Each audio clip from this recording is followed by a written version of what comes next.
Mes amis poissons, bonjour et bienvenue sur la chaîne Tarot à merveille.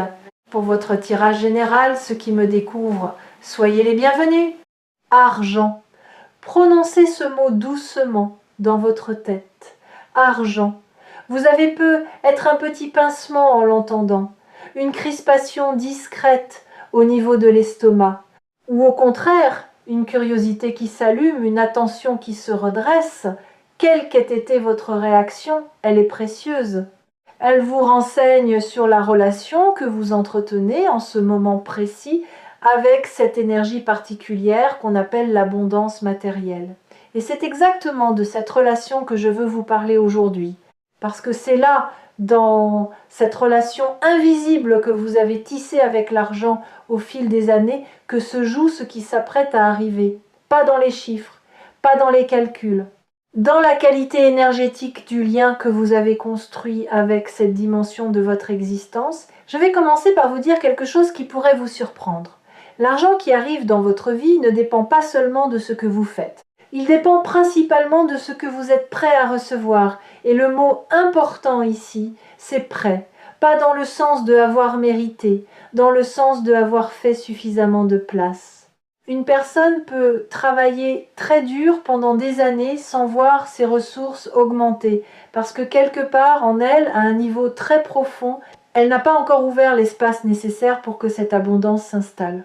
À l'inverse, une autre personne peut soudain voir des opportunités financières s'aligner les unes après les autres, parce qu'elle a fait consciemment ou non ce travail intérieur d'ouverture. Vous, en ce moment, vous avez fait ce travail. Vous ne le savez peut-être pas. Vous ne l'avez peut-être pas nommé ainsi. Mais quelque chose en vous a basculé récemment. Une vieille croyance s'est lézardée. Un blocage ancien a commencé à se dissoudre.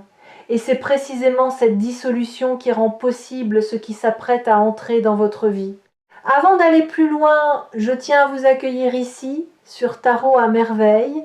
Si cette lecture vous a trouvé aujourd'hui, ce n'est pas par hasard, c'est parce que votre système intérieur capte déjà des signaux que votre conscience ordinaire n'a pas encore traduits en mots. Vous êtes en avance sur vous-même. Et cette lecture est faite pour vous aider à mettre des mots sur ce que vous percevez déjà confusément. J'aimerais d'ailleurs ajouter quelque chose à propos de ce sentiment d'être en avance. Vous avez pu être remarqué que certaines de vos intuitions récentes se sont vérifiées. Une pensée que vous avez eue il y a quelques semaines à propos d'une situation s'est confirmée. Une impression diffuse que vous aviez sur une personne s'est révélée juste. Cette acuité intuitive n'est pas un hasard. Elle est l'un des effets directs du travail intérieur que vous avez fait. Quand on libère de l'espace en soi, la perception s'affine. On capte des informations plus subtiles. On voit les choses arriver avant qu'elles ne soient pleinement visibles aux yeux des autres. Cette acuité va vous être très utile dans la période qui s'ouvre, parce que les opportunités financières dont je parle ne s'annonceront pas avec une fanfare. Elles arriveront enrobées dans le quotidien, presque déguisées. Et c'est votre intuition aiguisée qui les reconnaîtra avant votre raison. Faites-lui confiance. Quand vous sentirez quelque chose de juste sans pouvoir l'expliquer, ne demandez pas à votre raison de valider avant d'agir. Avancez d'un pas, juste pour voir, et observez ce qui se passe. Reprenons. L'argent inattendu. Que veut dire vraiment ce mot inattendu ? Réfléchissez un instant. L'inattendu n'est pas le hasard. Le hasard est aveugle. L'inattendu, lui, a une forme, une intention. Il ne vient pas de nulle part. Il vient simplement par une voie que vous n'aviez pas surveillée. Vous regardiez à droite et il arrive par la gauche. Vous attendiez un coup de fil et il arrive par un message. Vous comptiez sur une source précise et il vient d'une source que vous aviez complètement oubliée. C'est cela l'inattendu. Pas une absence de logique, mais une logique qui vous échappe parce qu'elle déborde votre champ de surveillance habituel. L'énergie autour de vous prépare en ce moment plusieurs flux financiers qui ne suivent pas les chemins que vous auriez prévus. Et c'est précisément ce qui rend la chose intéressante. Si l'abondance arrivait par les voies que vous attendez, Elle vous confirmerait simplement dans vos habitudes mentales. En arrivant par des voies inattendues, elle vous oblige à élargir votre perception. Elle vous montre que la vie a beaucoup plus de canaux pour vous nourrir que ceux que vous aviez identifiés. Et cette prise de conscience à elle seule est déjà un cadeau immense, indépendamment des sommes concernées.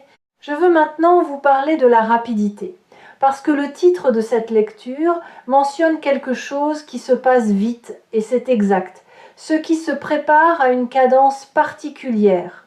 Ce n'est pas une lente accumulation, ce n'est pas un progrès patient, c'est plutôt un mouvement bref, concentré, qui condense en peu de temps quelque chose qui aurait pu prendre beaucoup plus longtemps dans d'autres circonstances. Vous allez avoir l'impression que les choses s'enchaînent presque trop vite pour être pleinement saisies sur le moment. Et c'est normal. Les périodes d'accélération existent. Elles compensent les périodes de stagnation antérieures. Pendant longtemps, vous avez peut-être eu le sentiment que rien ne bougeait dans votre relation à l'abondance, que les efforts ne portaient pas, que les promesses ne se concrétisaient pas. Cette stagnation apparente n'était pas une malédiction. Elle était une forme de pression qui s'accumulait, comme la vapeur dans une cocotte minute. Et maintenant la pression a atteint le seuil. La soupape va s'ouvrir. Et tout ce qui s'était accumulé silencieusement va se libérer dans un mouvement rapide. Cette rapidité demande une chose particulière de votre part. Elle demande que vous soyez disponible, pas occupé à autre chose, pas distrait par des soucis qui ne sont pas centraux, pas en train de gérer 50 choses à la fois. Quand l'occasion se présentera, et elle se présentera bientôt, vous devrez avoir la disponibilité intérieure pour la saisir. Pas une disponibilité de temps, une disponibilité d'esprit, cette qualité particulière qui fait qu'on est capable de reconnaître une porte ouverte quand elle apparaît et de passer à travers sans hésiter pendant des heures. Préparez-vous, pas en attendant fébrilement, préparez-vous en cultivant une certaine légèreté intérieure, en faisant un peu le ménage dans vos préoccupations, en vous délestant de ce qui n'a plus d'importance, parce que les opportunités financières inattendues qui arrivent vite ne se manifestent pas toujours sous une forme spectaculaire.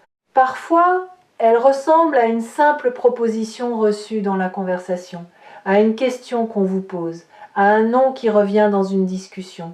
Et si vous êtes mentalement encombré, vous risquez de passer à côté simplement parce que vous n'avez pas eu la bande passante pour percevoir le potentiel de la situation. Maintenant, je voudrais explorer avec vous quelque chose d'important. La nature précise de cet argent qui arrive. Il ne s'agit pas d'un seul flux. Il s'agit d'un schéma qui se répète. Pas d'une grosse somme isolée qui résoudrait tout d'un coup. Plutôt de plusieurs entrées, parfois petites, parfois plus conséquentes, qui ensemble créent une nouvelle configuration de votre rapport à l'argent. C'est comme si l'univers ne voulait pas vous offrir un coup de chance unique, mais plutôt une nouvelle structure. Quelque chose qui dure, quelque chose qui s'installe, quelque chose qui change non pas votre compte en banque seulement, mais votre relation entière à la question des ressources. Cette distinction est cruciale. Beaucoup de personnes rêvent d'un coup de chance unique, du genre gain énorme et soudain. Mais les statistiques montrent que ce type d'événement, quand il survient, ne change pas durablement la vie des personnes concernées. Pourquoi ? Parce qu'il n'a pas changé leur structure intérieure. Elles reçoivent une somme, mais elles continuent de fonctionner avec les mêmes peurs, les mêmes habitudes, les mêmes croyances. Et l'argent finit par rejoindre le niveau qui correspond à ces croyances inchangées. Ce qui vous arrive est différent. Ce qui vous arrive est un changement d'architecture. Une modification durable de votre manière de générer, recevoir et faire circuler l'argent. J'aimerais maintenant vous parler des 3 portes par lesquelles cet argent inattendu pourrait entrer dans votre vie. Pas pour vous limiter à ces 3 possibilités, mais pour aiguiser votre perception, pour que vous reconnaissiez les signes quand ils se présenteront. La première porte est celle d'une relation. Quelqu'un dans votre entourage, proche ou plus éloigné, va devenir le canal par lequel quelque chose financier va vous parvenir. Ce ne sera pas nécessairement un don, ce peut être une opportunité, une mise en relation, une recommandation, une information utile. Cette personne ne sera peut être même pas pleinement consciente du rôle qu'elle joue. Elle se contentera de mentionner quelque chose, de vous orienter vers quelqu'un, de vous parler d'une possibilité. Mais ce moment-là sera un point de bascule. Soyez attentifs aux conversations qui prennent une tournure inattendue, aux noms qui reviennent plusieurs fois en peu de temps, aux propositions qui surgissent de personnes dont vous n'attendiez rien. La deuxième porte est celle d'une situation oubliée.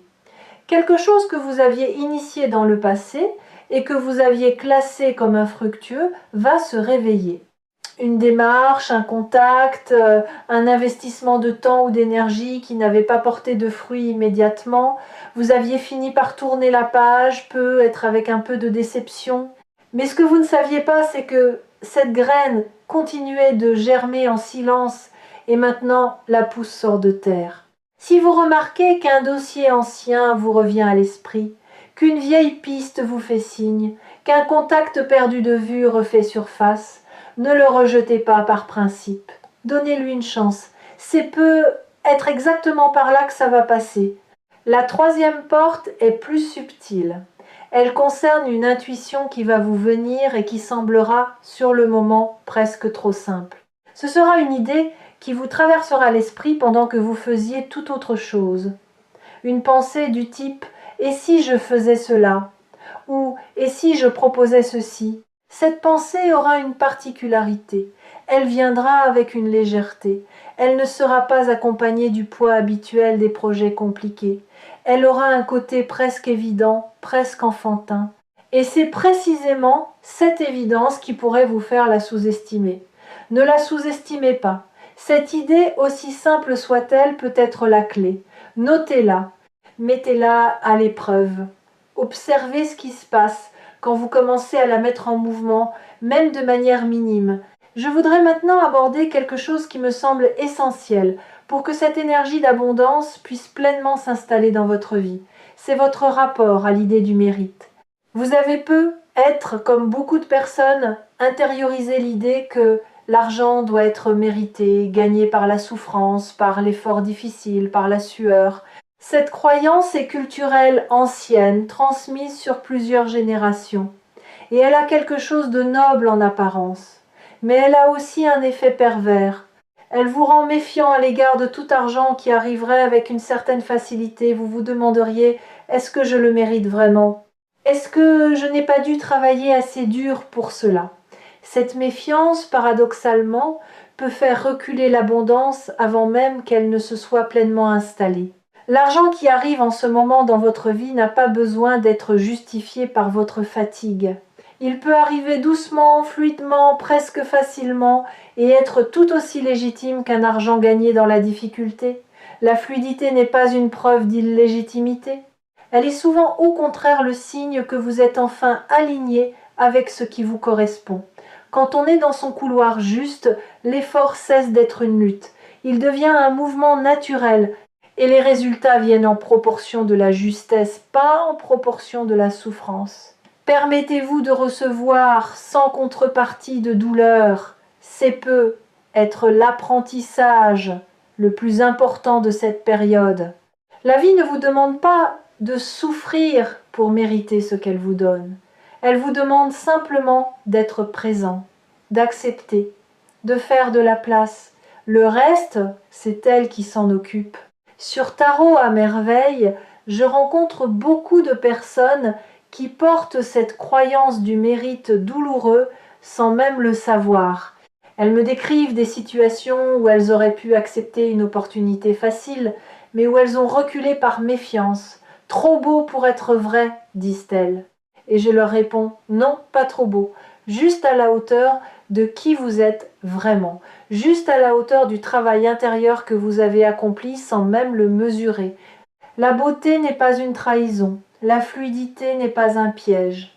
Apprenez à les reconnaître comme des signes de justesse, pas comme des signaux d'alarme. » Il y a un autre aspect de cette dynamique que je voudrais explorer avec vous, c'est le rapport entre donner et recevoir.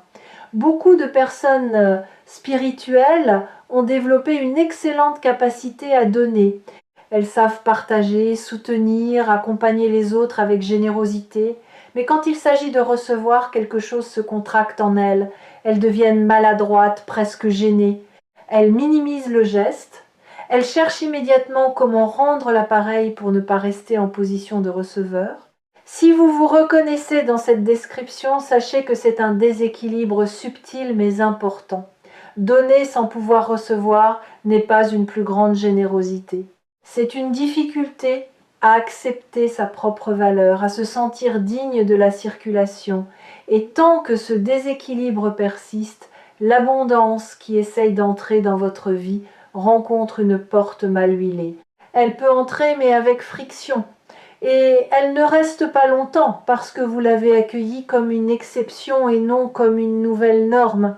Le travail intérieur qui s'amorce avec cette période, c'est l'apprentissage de l'équilibre entre les deux mouvements. Recevoir sans culpabilité, donner sans s'épuiser. Sentir la circulation comme un flux naturel et non comme une transaction qui doit toujours s'équilibrer immédiatement. Quand vous atteindrez cet équilibre intérieur, l'abondance n'aura plus besoin d'être inattendue pour entrer dans votre vie.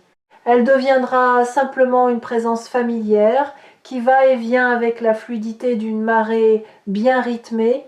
Je voudrais maintenant vous parler d'une dynamique très spécifique qui va se produire pendant cette période d'abondance inattendue. C'est une dynamique d'équilibrage.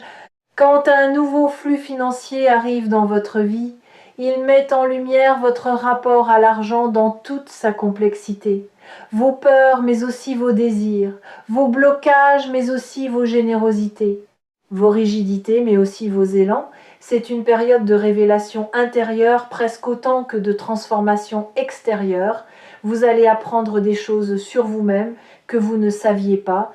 Vous découvrirez peut-être que vous avez plus de clarté financière que vous ne le pensiez, ou au contraire, vous remarquerez certaines tendances qui méritent d'être observées et peu être ajustées. Cette période est donc aussi une opportunité d'éducation intérieure. Profitez-en. Observez vos réactions quand l'argent arrive. Observez ce que vous voulez en faire spontanément. Observez les peurs qui surgissent. Observez les fantasmes qui se réveillent. Tout cela est de la matière précieuse pour mieux vous connaître. Et plus vous vous connaissez, plus l'abondance peut s'installer durablement, parce qu'elle ne se heurte plus à des angles morts internes. Je voudrais vous donner une image qui pourra vous accompagner. Imaginez un fleuve. Le fleuve a une source, mais il a aussi un lit. Le lit, c'est ce qui contient l'eau et lui donne sa forme. Sans lit, l'eau se répand partout, devient flaque, perd sa puissance. Vous avez beaucoup travaillé sur la source ces derniers temps. Sur l'idée que l'eau peut venir, qu'elle est disponible, qu'elle est en route. Ce qui se prépare maintenant, c'est aussi un travail sur le lit, sur la manière dont vous allez accueillir et orienter cette eau quand elle viendra, pas pour la contraindre, mais pour qu'elle puisse vraiment vous nourrir et nourrir ce qui compte pour vous, plutôt que de se disperser sans direction.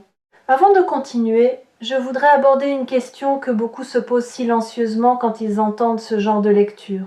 Et cette question c'est « Et si ce n'était pas pour moi? Et si tout cela arrivait à d'autres mais pas à moi ?» Je veux répondre à cette voix intérieure directement. Cette voix, c'est le réflexe protecteur de quelqu'un qui a été déçu plusieurs fois, qui a espéré et n'a pas vu, qui s'est ouvert et a trouvé le vide en face. Cette voix est légitime, elle a son histoire, mais elle ne dit pas la vérité actuelle, elle dit la vérité d'un passé qui a laissé des traces.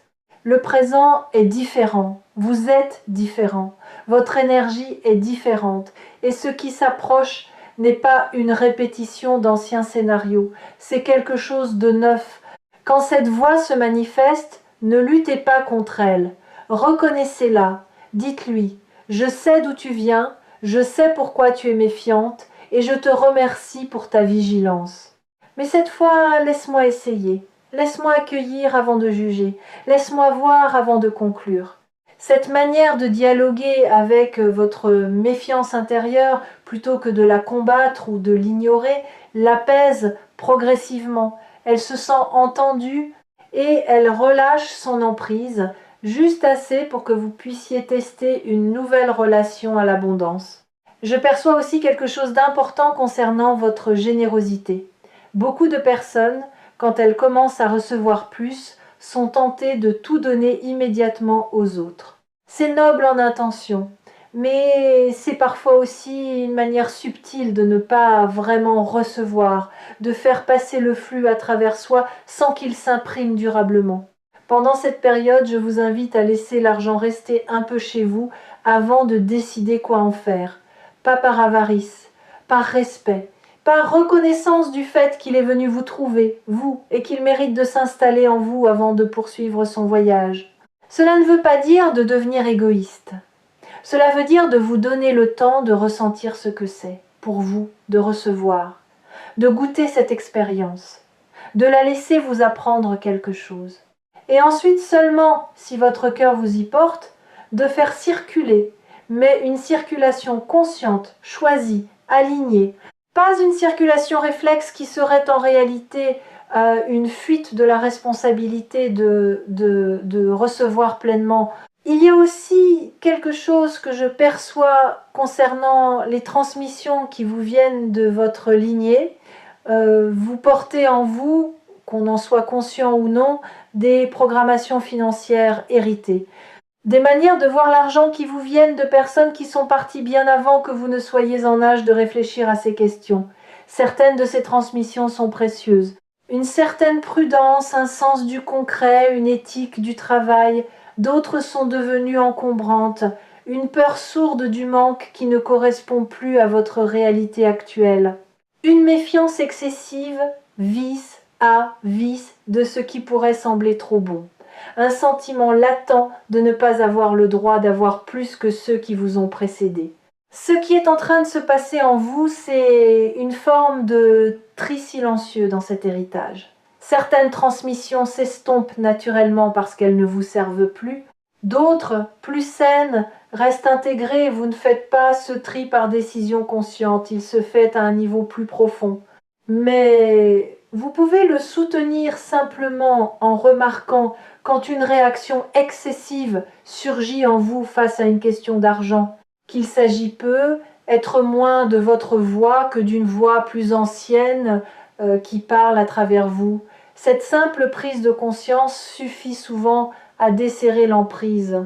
Et au bout de ce tri, ce qui reste, c'est votre rapport propre à l'argent, pas celui de vos parents, pas celui de vos grands-parents, le vôtre, celui que vous êtes en train de fonder, jour après jour, en vivant des expériences nouvelles.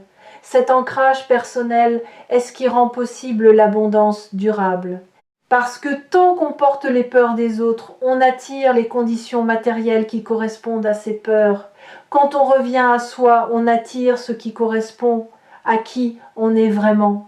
Je veux maintenant aborder un point qui est rarement évoqué dans ce genre de lecture, mais qui est essentiel. C'est la question de la gestion concrète qui va devoir suivre. L'argent qui arrive ne se gère pas tout seul. Il demande une présence, une attention, des décisions, parfois petites, parfois plus importantes. Et cette gestion est elle-même une forme d'apprentissage. Ne fuyez pas cette dimension. Beaucoup de personnes reçoivent et puis détournent immédiatement le regard parce que la gestion les ennuie, ou les angoisse, ou leur semble fastidieuse. Mais c'est précisément en restant présent à cette gestion que vous renforcez votre relation saine à l'abondance. Vous montrez à l'univers et surtout à vous-même que vous êtes capable d'accueillir la responsabilité qui accompagne le don. Pas besoin de devenir expert financier, juste être présent, regarder ce qui entre, décider en conscience ce qui sort, tenir un cap clair pour vous-même.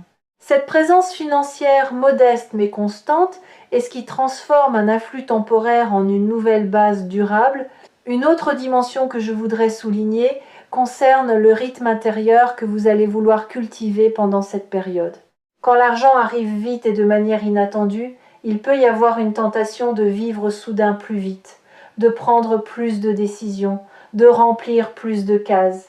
C'est compréhensible, mais c'est piégeur.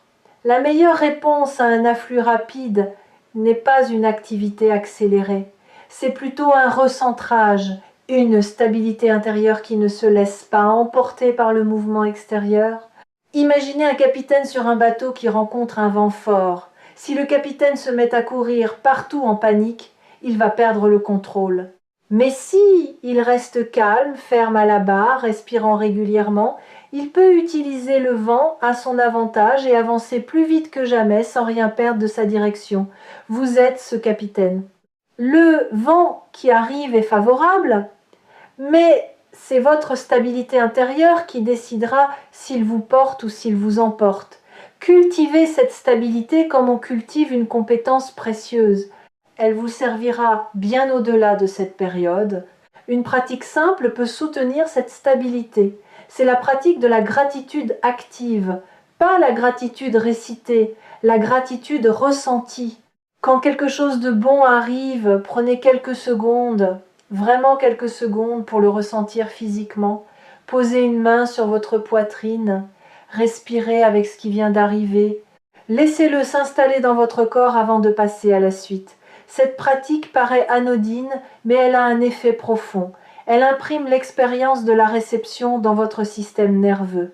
Elle apprend à votre corps que recevoir n'est pas dangereux, qu'on peut s'y détendre, qu'on peut s'y reposer. Sans cette pratique, vous risquez de recevoir, mais de ne pas vraiment intégrer.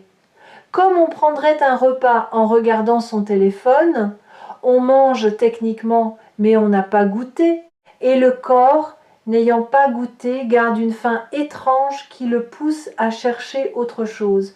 C'est la même chose pour l'abondance. Si on ne goûte pas ce qui arrive, on ne se sent jamais vraiment nourri et on continue de chercher comme si on manquait, alors même qu'on a déjà reçu.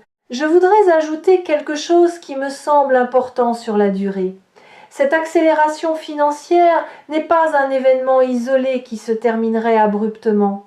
Elle est plutôt le début d'une nouvelle phase. Elle ouvre une porte qui ne se refermera pas immédiatement. Pendant les semaines qui suivront, vous remarquerez que cette nouvelle dynamique se prolonge sous différentes formes. Pas toujours à la même intensité, bien sûr, il y aura des plateaux, des pauses, des moments plus calmes, mais la trajectoire de fond aura changé. Vous ne reviendrez pas à votre point de départ. C'est important de le savoir, parce que cela vous permet de ne pas vivre cette période avec l'angoisse, de tout perdre dès qu'elle se termine. Elle ne se terminera pas comme un feu de paille, elle se déploiera comme une saison. Et même quand viendra une période plus calme, ce ne sera pas le retour de l'ancien manque. Ce sera une accalmie d'une autre qualité, plus stable, mieux outillée, consciente de ce qu'a apporté la phase précédente. Quelque chose me vient à propos d'une décision financière que vous allez avoir à prendre. Pas une décision cataclysmique, une décision qui semblera secondaire, mais qui aura des conséquences importantes. Quand elle se présentera, vous serez tenté soit de la balayer rapidement, soit de la suranalyser. Ne faites ni l'un ni l'autre. Posez-vous, prenez le temps de la sentir. Demandez à votre intuition ce qu'elle en pense, pas seulement à votre raison. Vous trouverez la réponse juste, et cette réponse aura une simplicité qui vous étonnera. J'aimerais que vous compreniez aussi ceci. L'argent qui arrive n'est pas seulement un changement matériel, il est aussi une confirmation symbolique, une confirmation que l'univers vous voit, que ce que vous êtes est reconnu, que votre place dans le monde a une valeur reconnue par autre chose que votre seule volonté. Cette confirmation a un effet puissant sur la confiance en soi, beaucoup plus puissant que les mots d'encouragement. Quand l'abondance se manifeste concrètement dans votre vie, c'est comme si la réalité elle-même vous disait « Oui, je te soutiens. Oui, ta place est légitime. Oui, ce que tu portes mérite d'être nourri. » Recevez cette confirmation, laissez-la s'imprimer en vous, ne la balayez pas en disant que c'est juste un peu d'argent, c'est plus que cela, c'est un message. Et ce message peut nourrir votre confiance pendant longtemps, bien au-delà du moment où l'argent lui-même aura été dépensé ou redirigé. Je voudrais aussi vous dire ceci. Quand on commence à recevoir avec plus de fluidité, on se rend compte d'une chose étonnante, on devient plus calme. Pas parce qu'on a plus de moyens et qu'on s'inquiète moins, mais parce qu'on a fait l'expérience directe que la vie peut nous nourrir de manière inattendue, et que cette expérience modifie en profondeur notre rapport à l'avenir. On sait dans ses tripes et plus seulement dans sa tête qu'on n'est pas seul à porter sa propre subsistance, que des forces invisibles travaillent aussi pour nous. Et cette connaissance intime, une fois inscrite, ne s'efface plus.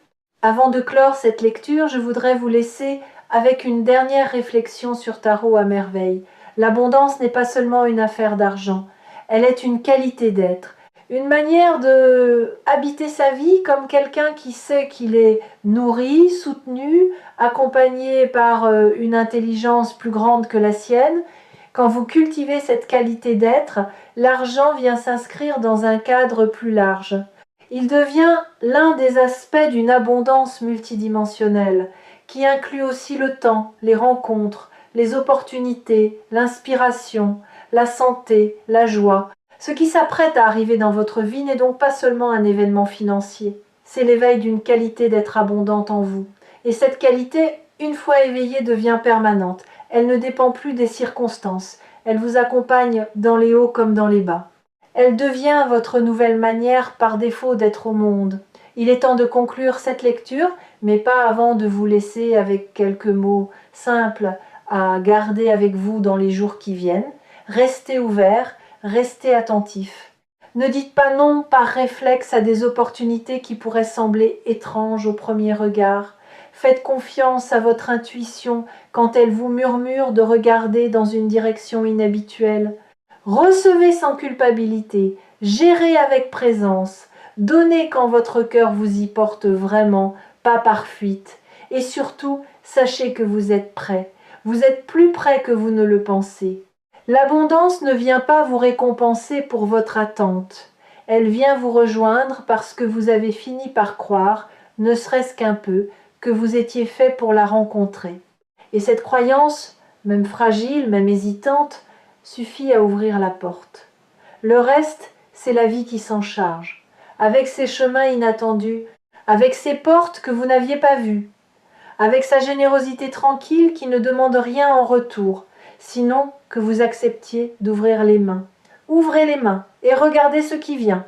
Vous serez surpris de constater à quel point la vie est plus généreuse que vous ne le croyez, dès l'instant où vous cessez d'opposer une résistance silencieuse à ces cadeaux. Ce qui s'apprête à arriver est juste à votre mesure. Accueillez-le sans vous diminuer et il s'installera durablement.